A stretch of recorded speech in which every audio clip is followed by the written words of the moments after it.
Sur le plateau de BITV au MIPIM, nous allons parler du quartier de la Noë à Chanteloup-les-Vignes pour notre émission spéciale Archilivre, où je reçois William Powell, directeur de Paris Sud Aménagement, et Delphine Baldé, architecte urbaniste associé du studio Sana Baldé.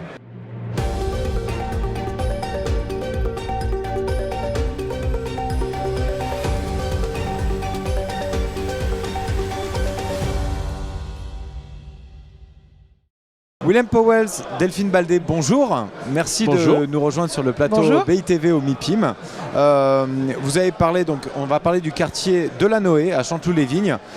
C'est un projet de couture urbaine, un quartier de la Noë qui fait l'objet d'un programme de rénovation financé par l'ANRU, qui s'échelonnera jusqu'en 2027, il me semble. Alors, première question, quel mot a illustré votre collaboration lors de la création de ce projet ? Alors, le mot qui me vient à l'esprit, c'est le mot sensibilité. Pour la simple et bonne raison que c'est un quartier qui mérite beaucoup de sensibilité. Souvent, sur des opérations, on intervient de manière assez factuelle, assez utilitaire. Et je pense que sur un territoire qui a eu ses marques d'ingratitude, ça nécessite une approche très sensible, très énormément dans le détail. Et pour ce faire, je pense qu'il faut des collaborations sensibles dans l'état d'esprit et sensibles dans l'approche. Et pour vous, Delphine ? Pour nous, en tant que concepteurs, on aurait, je pense, envie du mot bienveillance. C'est-à-dire que effectivement, c'est un quartier qui a une certaine complexité, qui a une certaine histoire. Et pour nous, la transformation de ce projet devait partir des usages et aussi d'une bienveillance envers les concepteurs originels, notamment Émile Aillot. Et donc, dans cette période où on a tendance un peu à désigner cette ville comme coupable de nombreux maux, à l'inverse, de se dire finalement quelle histoire ils ont voulu raconter et de se saisir de ça, d'avoir une certaine humilité, à s'inscrire dans une continuité tout en ayant de la liberté de création. Et ça a été possible avec la relation des équipes de Willem au sein de Paris Sud Aménagement.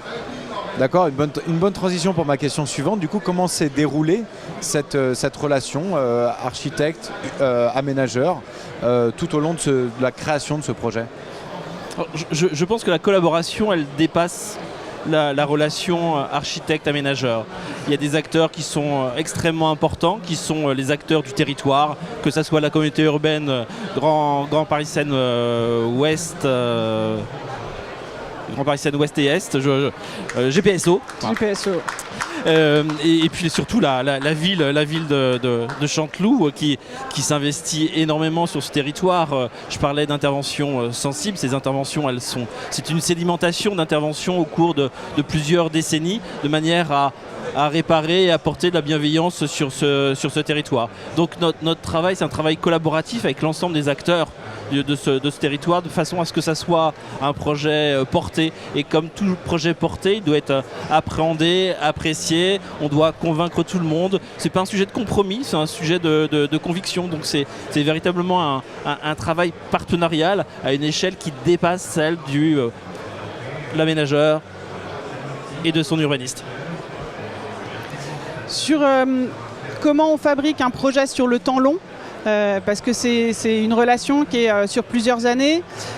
On a eu la chance effectivement d'avoir une relation de confiance et sur à la fois la compréhension d'un quartier qui est habité, qui a des habitants. Willem a parlé des acteurs et en fait a essayé de faire équipe. Je pense que c'est ça la notion, c'est-à-dire que c'est pas nous juste concepteurs dans notre coin avec en chambre où on fait un projet. Non, c'est bien un projet qui est discuté, qui est co-construit. Une équipe en plus qui se connaît pas au départ. Oui, tout à fait, qui en plus au départ commence le projet en plein confinement.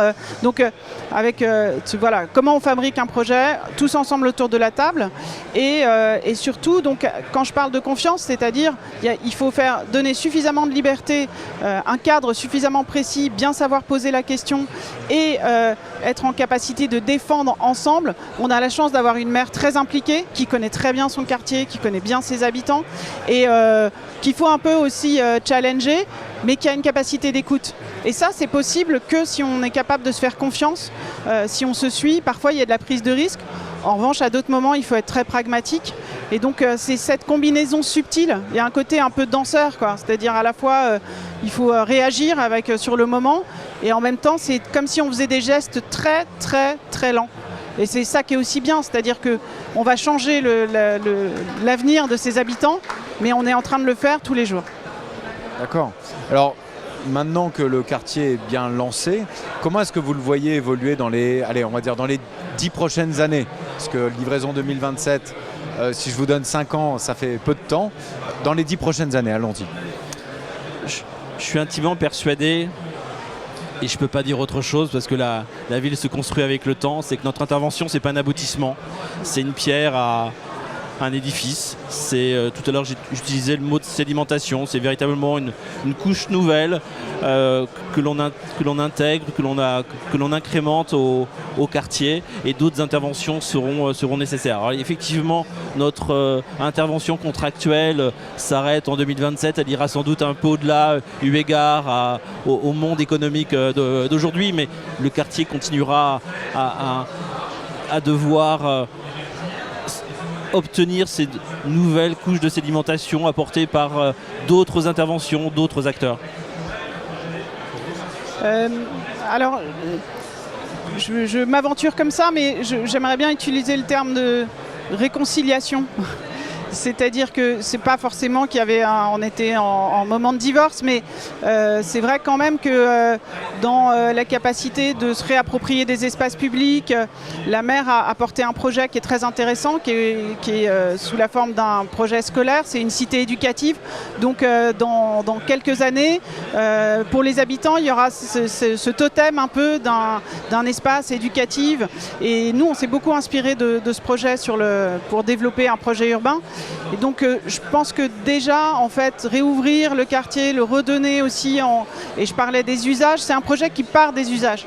Donc je pense qu'effectivement, on va arriver sur un moment où on est en position de passerelle, en quelque sorte, entre ce qui a été fait avant. Je parlais des Milayo, donc les années 60-70.